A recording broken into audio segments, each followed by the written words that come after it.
Alors, ce sont des artistes aussi, parce que sans eux, vous n'auriez pas tous ces vinyles.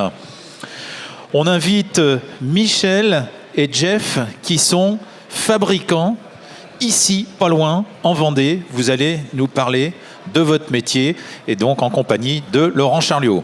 Oui, bonjour Michel. Alors, c'est Michel Massuyo et c'est Jeff Ferrand. Tous les deux, ils sont à l'origine du projet B-Side. Alors, B-Side Factory, c'est quoi? C'est un studio d'enregistrement et de mastering vendéen qui s'appelle Woodbox, qui s'associe avec un label parisien, Dixie Frog Records, c'est bien ça, et qui crée B-Side Factory, une usine de pressage de disques vinyles. Alors, des vinyles made in France. C'est beau, hein? C'est beau. Hein? Fait dans la région, c'est formidable. Fait dans la région, je pense que ça va parler à beaucoup de gens ici. Alors, c'est une création insolite, c'est une création très audacieuse. Je pense que quelques années plus tôt, on vous aurait pris pour des fous, on vous a même peut-être pris pour des fous quand même, mais je pense que quelques années plus tôt, on vous prenait pour des fous, à tel point que je crois que TF1 s'est intéressé à votre cas et a fait un petit reportage en prime sur ce que vous avez fait. Alors, racontez-nous tout ça, justement. Ouais. Michel. Bonjour à tous. Effectivement, on nous aurait pris pour des fous et on nous a pris pour des fous. C'est peut-être pour ça d'ailleurs que TF1 s'est intéressé à notre histoire et à notre projet. Voilà, on a démarré... Pose bien le micro le long de ton menton, s'il te plaît. On a démarré cette aventure sur une blague, en fait. On faisait auparavant on vendait du pressage CD, pressage vinyle. Et donc on s'est dit, mais est-ce que c'est compliqué de presser un vinyle? Et donc c'est parti là-dessus. Vous étiez disquaire déjà? On était broker en fait. D'accord, voilà. Ok. Comme des camarades que l'on peut retrouver ici sur le salon.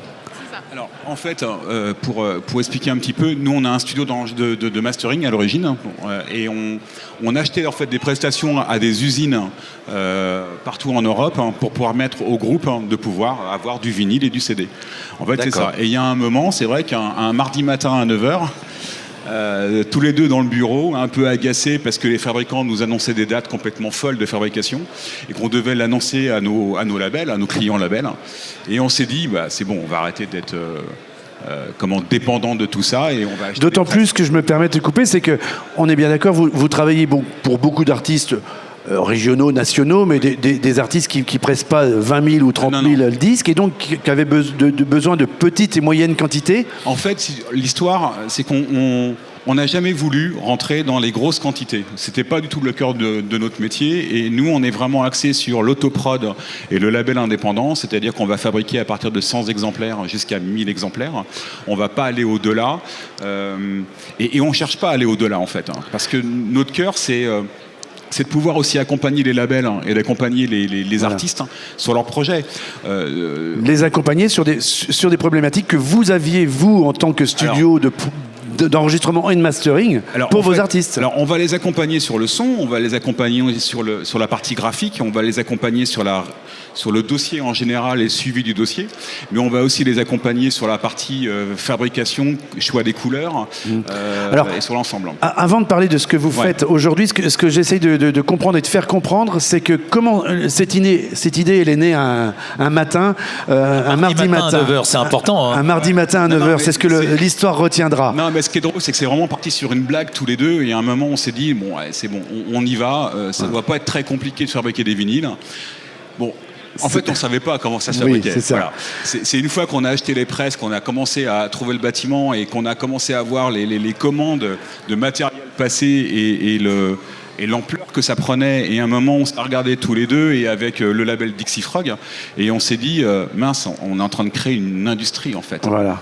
On n'est plus en train de faire de la musique, on est passé à autre chose. Alors justement, ce que je voudrais savoir, c'est que quand ce mardi matin à 9h précisément, quand vous vous dites on va créer une usine de pressage de disques, ça veut dire que vous n'êtes pas tout seul. Et en France, en Europe, il y a quoi? Il y a combien d'usines? Alors, en France, il y a peu d'usines, en fait. Il y a des grosses usines. Mais nous, on est vraiment... On connaît tous MPO, par exemple. Voilà. Les seuls à avoir gardé leur machine à l'époque. Ouais. Oui. Et après, il y a des petits faiseurs comme nous, en fait, qui vont s'intéresser à l'autoprod, au label indé. Et on doit être 4-5. 4-5 seulement 4-5 en France. Et on a la chance d'en avoir une à 30 km, 25 km d'ici. C'est formidable. Oui. Et alors, ce qui vous décide ce mardi matin à 9h. Ce qui vous décide, c'est quoi un délai C'est de ça. pressage pour En un fait- groupe qui veut faire 300 disques? Exactement. En fait, tous les projets qui nous étaient confiés par nos clients, donc Autoprod ou Label, on n'arrivait plus à les faire passer auprès des usines avec qui on était partenaire. Ils préféraient en fait faire de très grosses séries. Ça les intéressait et pas. les petites séries, en fait, ils les reléguaient tout le temps. Donc le dernier dossier, on a mis 1 an avant d'avoir les vinyles pour le groupe. Donc c'était juste impossible. Et on s'est dit, mais on n'a aucun levier, tant au niveau des délais qu'au niveau des tarifs, parce que tout augmentait de folie. Et on s'est dit, quitte à avoir un levier, à faire du vinyle, pourquoi on ne les ferait pas nous-mêmes? Et si on doit effectivement subir des coûts, des délais, eh bien on pourra les maîtriser. Et c'est comme ça en fait qu'est partie l'idée. Et on ne voulait plus dépendre en fait de ces usines qui ne prenaient pas en considération le projet de l'artiste, parce qu'un vinyle c'est un objet, mais il y a eu énormément de travail en amont. Et après le vinyle, il faut le sortir, il faut le vendre pour qu'il y ait d'autres projets qui se fassent après derrière. Donc c'est vraiment cette envie d'accompagner les groupes pour faire leur vinyle que nous est venue en fait cette idée, cette envie de créer notre usine. On a vu des release parties depuis 2-3 ans. On a vu des release parties se faire sans le disque. C'est-à-dire que les artistes avaient préparé 6 mois à l'avance une date de sortie d'album avec un concert, avec du merch ou une soirée de sortie d'album. Et ils ont présenté leur soirée sans le disque parce que le disque n'était pas prêt. Oui, il y a beaucoup de sorties qui sont ratées du fait de ces délais. Alors nous, on essaie de respecter et les délais. On annonce bien en amont les délais que l'on a de fabrication. On est beaucoup en relation avec les gens qui nous font confiance. Quand ils nous téléphonent, il y a quelqu'un au bout du fil. Ça paraît anodin, mais nous, quand on travaille avec des usines, on avait beau appeler, envoyer des mails, on n'avait pas de réponse. Et je sais même qu'il y a des artistes qui viennent chercher eux-mêmes pour le plaisir leur disque chez vous. Oui, ça c'est quelque chose qu'on aime bien faire parce qu'on a les gens au téléphone et de les voir, de leur remettre leur vinyle qu'on a pris plaisir à fabriquer, c'est quelque chose pour nous qui est très très valorisant. Mais c'est dans les deux sens, parce que je pense que pour un artiste, je crois qu'aujourd'hui, depuis 20 ans, depuis 10 ans, on va dire, les artistes savent tous que quand ils confient le pressage de leur disque, il est fait en Pologne, en Tchéquie ou je ne sais où. Et de savoir qu'il est fait en France, parce qu'il n'y a pas que pour les régionaux, il y a des artistes nationaux qui sont venus chercher leur disque chez vous, qui ont traversé la France pour le voir. Mais c'est une vraie gageure. Je pense que c'est un modèle économique de circuit court. C'est hyper important dans plein de domaines. Effectivement, dans le domaine de l'alimentation, dans le domaine des produits, les gens vont se acheter beaucoup plus sur des circuits courts. Et là, vous en êtes vraiment l'exemple. Ça a été une super idée. C'est une super idée. Il y a autre chose aussi qui est important, c'est que comme on est une petite structure et qu'on répond au téléphone, alors ça paraît anodin, mais c'est vraiment le cas. Nous, on a subi ça et c'est insupportable. On répond au téléphone, on discute avec les labels et avec les artistes, on trouve des solutions.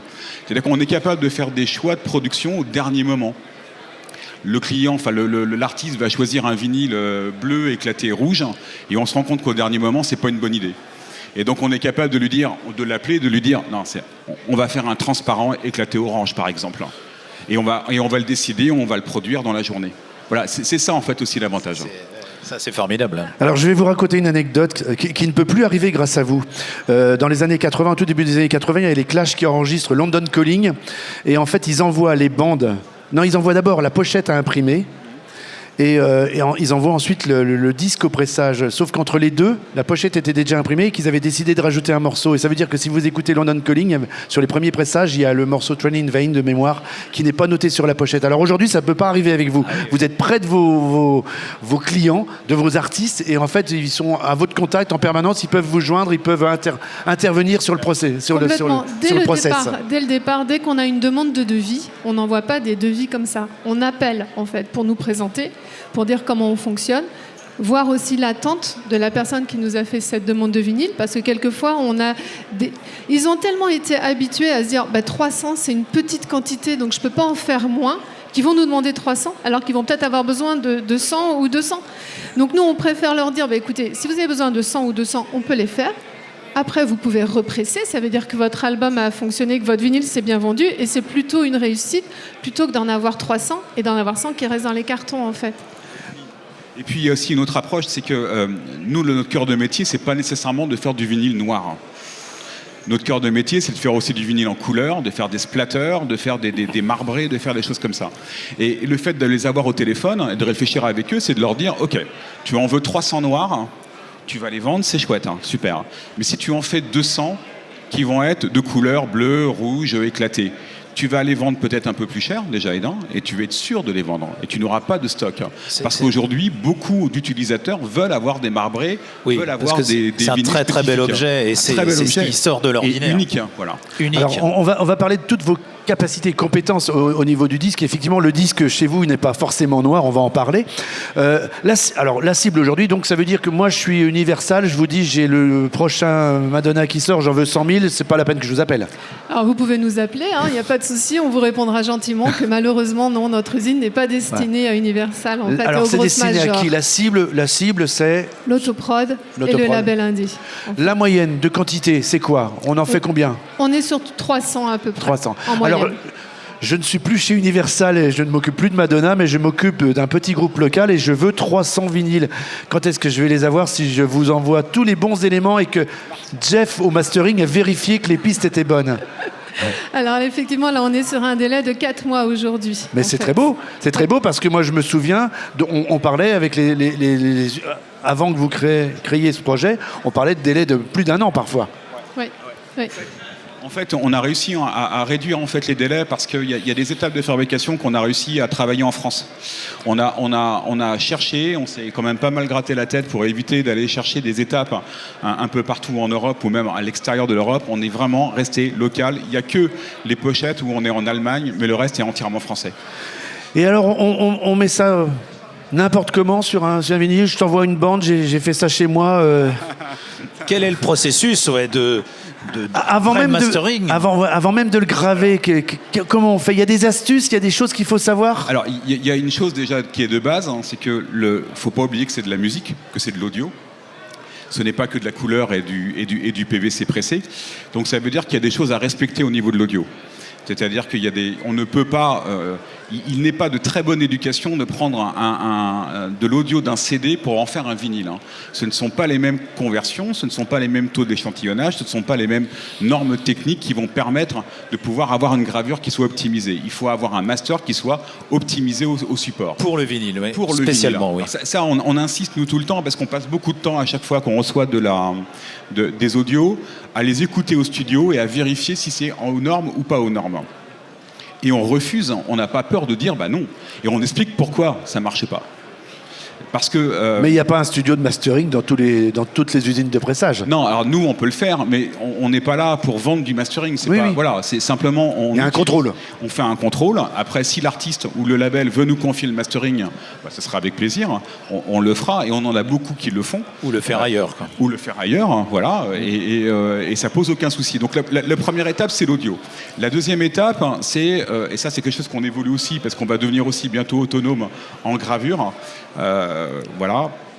On grave en fait l'ensemble de l'audio sur une laque. Alors la laque, c'est ça. C'est une plaque de 14 pouces qui est en métal avec un vernis, style un petit peu vernis à ongles. Et en fait, on grave l'audio par une espèce de vieille machine qui a un burin, et on grave l'audio directement, on transfère l'audio directement sur cette plaque-là. C'est un burin, c'est pas un martel burin, on est bien d'accord. Non, c'est pas un martel burin. Très bien on joué. devait pas en parler, mais... Très bien joué, les gars. Très bien joué. On y reviendra tout à l'heure. Ouais. Pas nécessaire. Et donc, une fois qu'on a gravé en fait l'audio sur cette plaque-là, on envoie dans une étape très industrielle qui s'appelle de la galvanisation. Donc la galvanisation, c'est ces étapes-là. C'est une plaque de nickel, en fait, où on va retrouver en système de miroir l'ensemble des sillons qui ont été gravés. Alors c'est coupant, attention. Oui. Et en fait, cette plaque qu'on appelle un stamper, c'est cette plaque-là qu'on va mettre dans les presses pour pouvoir fabriquer le vinyle. C'est la matrice. C'est la matrice. C'est la matrice, d'accord. C'est la matrice. Bienvenue dans la matrice. Et donc, une fois dans les presses, vous avez les billes de vinyle. Alors, une fois qu'on a... Alors que Manu, qui est là-bas d'ailleurs, une fois que Manu a positionné le stamper au niveau des presses, on a une machine qui nous donne ce qu'on appelle, nous, alors entre nous, on appelle ça un cake ou un donut. Donc, en fait, on a des petites billes de PVC qui passent dans une machine qui chauffe, en fait, les billes de PVC. Ces billes de PVC nous donnent cette espèce de petite pieuvre. Et c'est cette pieuvre-là... Une petite crotte, je dirais, moi. Une petite crotte, voilà, alors ça dépend de la couleur. Voilà. Et donc, cette petite pieuvre, on la positionne, en fait, directement sur la matrice, en ayant positionné le label A et le label B, puisqu'on a 2 matrices. Et la machine va presser sur un cycle de 25 secondes. Donc là, on est vraiment sur exactement le produit, le poids du produit qui deviendra le vinyle, quoi. Ouais.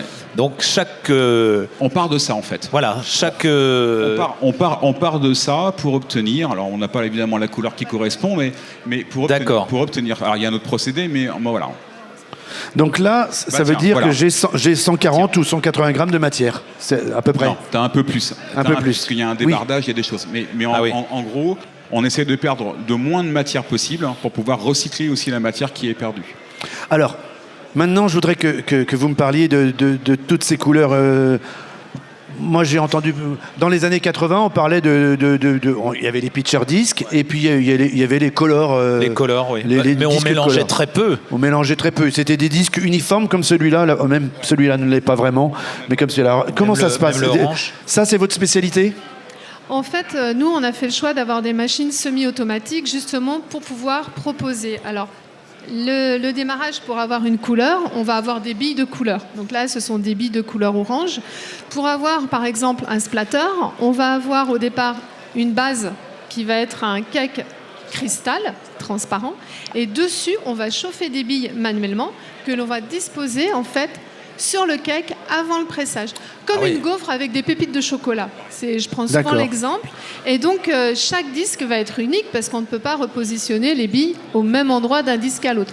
Donc, chaque disque sort de façon non uniforme avec des possibilités multiples, en fait. On peut mettre plusieurs billes de couleur sur une base. On peut partir d'une base noire, d'une base verte, d'une base cristal. Et chaque exemplaire est unique, quasiment. Alors, ça va même plus loin parce qu'en fait, chaque exemplaire est unique et en fonction de la personne qui va être derrière les presses, on va avoir un résultat différent. Exactement. On a chacun nos pattes. Alors, par exemple, Manu, Manu ne cuisine pas comme toi, par exemple. Non, pas du tout. Et d'ailleurs, ça fait partie des débats des fois parce que quand il y en a un qui est derrière la presse, qui travaille sur un des projets et qu'il y en a un de nous qui arrive, qui dit « Ah, comment tu as fait ça ?» Il explique.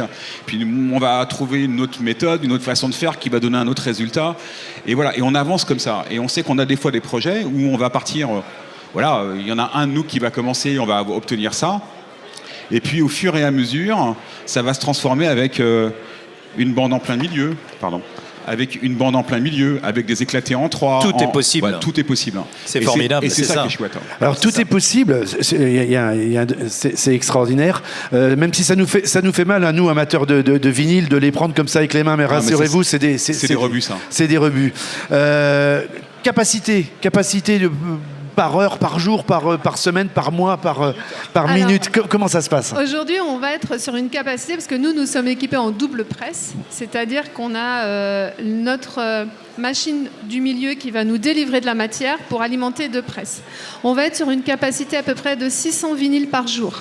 600 vinyles par jour. 700 vinyles par jour. Ouais. D'accord, c'est très beau. Donc on peut faire plusieurs projets sur une journée, sachant qu'on n'arrête pas notre production pendant les heures de pause. Donc il y a toujours quelqu'un qui est derrière les presses au moment des repas, il y a quelqu'un d'autre qui va prendre la main.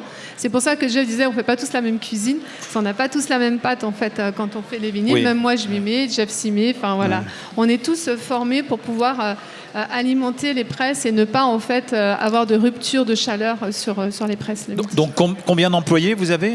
Alors aujourd'hui nous avons 2 personnes avec nous, Manu qui est présent avec nous aujourd'hui, qui est notre chargé de prod, donc c'est l'expert. Et grand collectionneur de vinyle à la base. Il doit être aux anges à son poste parce que je le connais et c'est un très grand collectionneur. Il a une collection qui me rend fou quand je vois ce qu'il poste et sa culture musicale. Il a une culture immense. Donc c'est gage. Je suis certain que ce garçon ne laissera rien passer. Je vous le confirme. Il est très consciencieux. On a énormément de chance de l'avoir avec nous. Et puis on a également quelqu'un qui va répondre au téléphone, Angelina, qui malheureusement n'est pas là aujourd'hui, mais qui va être plus du sur côté l'administratif. D'accord. Alors, Jeff, j'ai quand même une question. Ouais. C'est beau, Mais le noir, ça sonne quand même beaucoup mieux, non? Alors ça, une légende urbaine d'antan. Voilà, on va dire ça comme ça. Alors effectivement, peut-être qu'avant, le noir était plus précis en termes de microns au niveau du PVC, mais aujourd'hui, ça a tellement évolué que, en termes de différence de son entre un couleur et un noir, il n'y a aucune différence. Alors, c'était pas le cas, effectivement, il y a quelques années, mais maintenant, alors, nous, on a passé aussi beaucoup de temps à chercher les fabricants de PVC qui avaient des critères, et on en a testé plein.